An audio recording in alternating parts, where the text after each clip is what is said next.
このゴールドがとても印象的なねデザインで、思わず衝動買いしちゃったんですよね。はい、どうもこんにちは、シュール先輩と申します。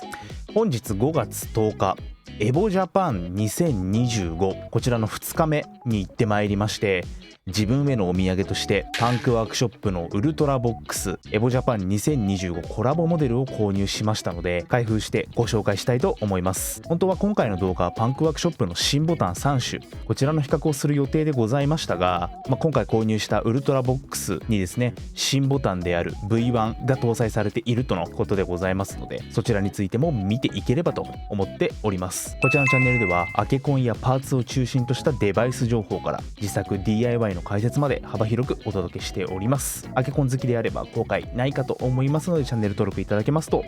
幸いでございます。それでは見ていきましょう。というわけでこちらがエボジャパン2025の会場から持ってきたそのままの姿でございます。パンクワークショップのね袋できております。めちゃめちゃこの時点で質感が良くて結構テンション上がるんですけれども、この中にですねこちら箱が入っております。よいしょ、見てください、この箱めちゃめちゃテンション上がりますよね。袋とともに高級感がこうにじみ出てきておりまして、こういう箱捨てられなくなっちゃうから困っちゃうんだよな。嬉しい悲鳴でございます。それでは開けてまいりましょう。カバーを横にずらして開封でございます。よいしょ。ではこちら開封していきましょう。オープン。出てまいりました。取り出してまいります。というわけで内容物ご覧の通りとなっております。こちらウルトラボックス本体とオリジナルコントローラーケース付属しております。こちら取扱説明書ですね。そして滑り止めシールが2枚、これを底面に貼り付けて本体が滑ることを抑制してくれるわけでございます。そしてこちらにはよいしょ、メンテナンス用のマイナスドライバーが小さいの2本入っております。なんで2本なんだろう。こちらもメンテナンスに使う T を取り外す時に使うプラーですね。そしてこちら新しい V1 ボタンの軸でございます。替えがしっかりと6つついてきております。そして布製の USB ケーブルが2本、こちら 1.8 メートルのものであるとホームページに記載されておりました。端子の先端 L 字になっております。 USB-A から C につながるものでございます。ではこちら本体開けてまいりましょう。チャックを外して、こちらケースですね、布製のナイロン系の布かな。でサイドポケットもついているようなものとなっております。これ地味にありがたいな。では本体とご対面したいと思います。オープン。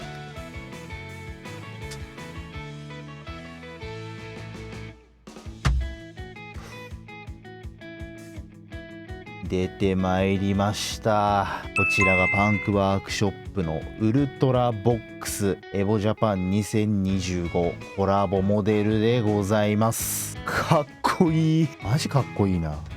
ちらのアケコンケースそれなりにクッション性がありまして、中も細かい羽毛で包まれているような感じですので、質感なかなかいいですね。この毛羽立つ感じ、カーペットみたいな。こちらのモデル保護フィルムが最初貼ってあるような形になっておりますので、保護フィルム外してまいります。剥がしていきます。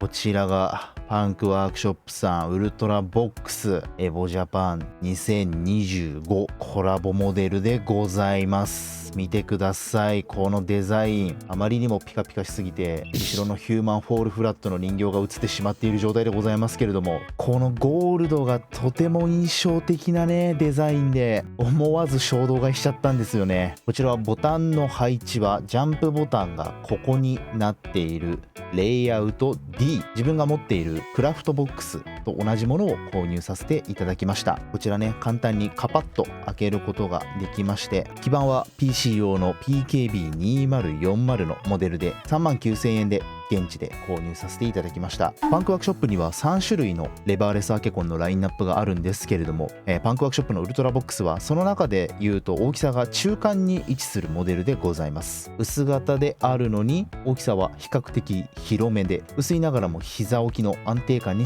優れたモデルとなっております。そんなねウルトラボックスでもカスタムカラーという天板のアートワークを変更できるモデルをベースにしてこのエボ J モデルになっているわけでございます。こちらよーく見ると天板が実は薄いアクリルと厚いアクリルの2層になっておりまして、この間にアートワークを挟み込むことができるというわけでございます。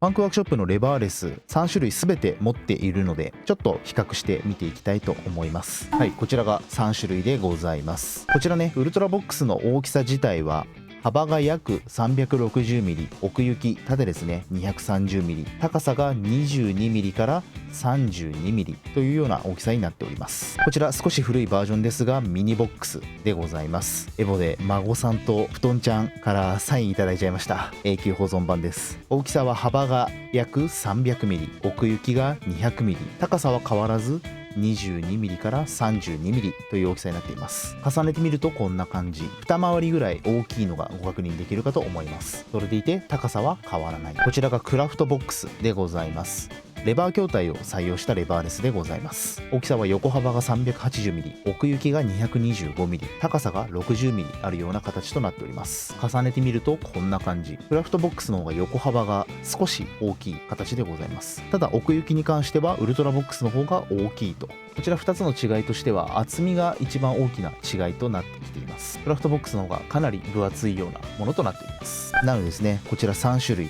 机置きなのか膝置きなのかというようなプレイスタイルの違いであったり、持ち運びのしやすさの違いであったり、あとは天板への手首の置き具合の違いであったり、そういった点で選んでいければいいかなというふうに思います。ち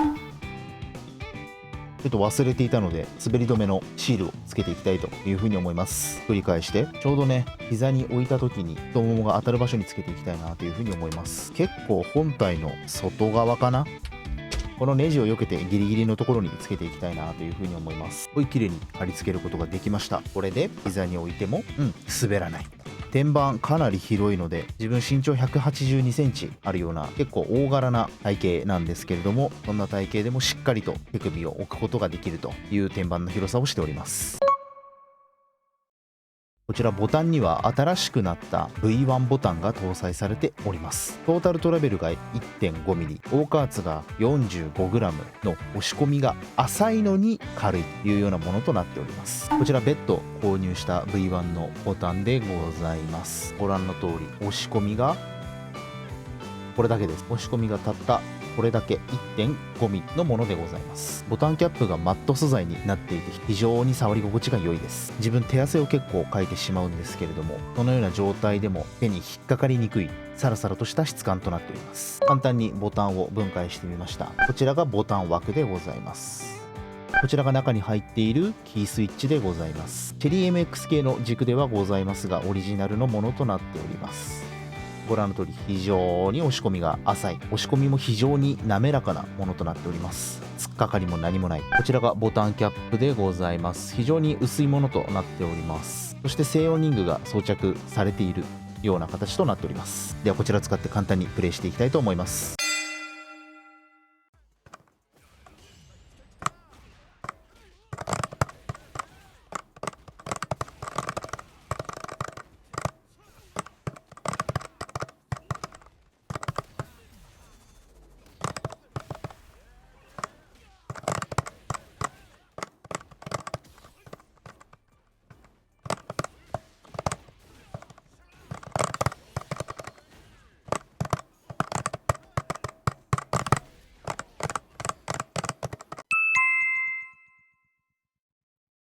使ってみた感想なんですけれども、ウルトラボックス非常にいいなというふうに感じました。というのもですね、自分は天板の上に手首をしっかり置いてプレイをしたいと思う人間なんですけれども、天板がかなり広いのでですね、手首本当にしっかりと置くことができています。なのでかなり安定感のあるプレイをすることができるなというふうに感じました。自分は普段クラフトボックス使用しているんですけれども、手首の安定感についてはクラフトボックスよりもあるなというふうに感じたぐらいでございます。なおかつですね、新ボタン、こちらの V1 のボタンがですね、めちゃめちゃ静かで、結構自分なんか音立ててプレイをするようなことが多いんですけれども、にもかかわらずかなり静かな打鍵音だったなというふうに感じました。ボタンの押し込みも適度に浅くなっているような形でございますので、変な違和感とかもありませんでした。何よりこのデザインね、本当にかっこいいなというふうに思っております。クラフトボックスよりもね、はるかに持ち運びがしやすい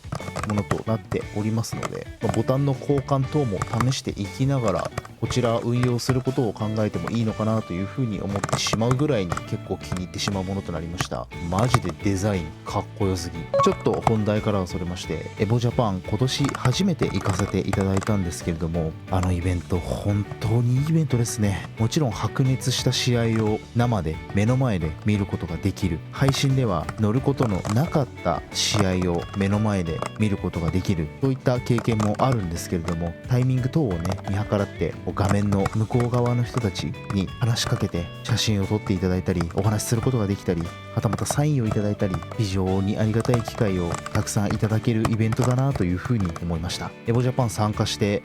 格ゲーもっとやりたいなという風に思えるイベントでしたし、明日明後日もちょっと頑張ろうかなっていう風に思えるような、人生を豊かにしてくれるようなイベントだなという風に心から思ったので、今年はね選手として参加することはできなかったんですけれども、来年は選手としての参加を志して、今後もやっていければなという風に思いました。今回は以上でございます。この動画が良かったなと思ってくださいましたら、チャンネル登録高評価いただけますと幸いでございます。この YouTube チャンネルや Twitch でもね、生配信していたりもしますので、遊びに来ていただけますと幸いでございます。ではまたお会いいたしましょう。さようなら。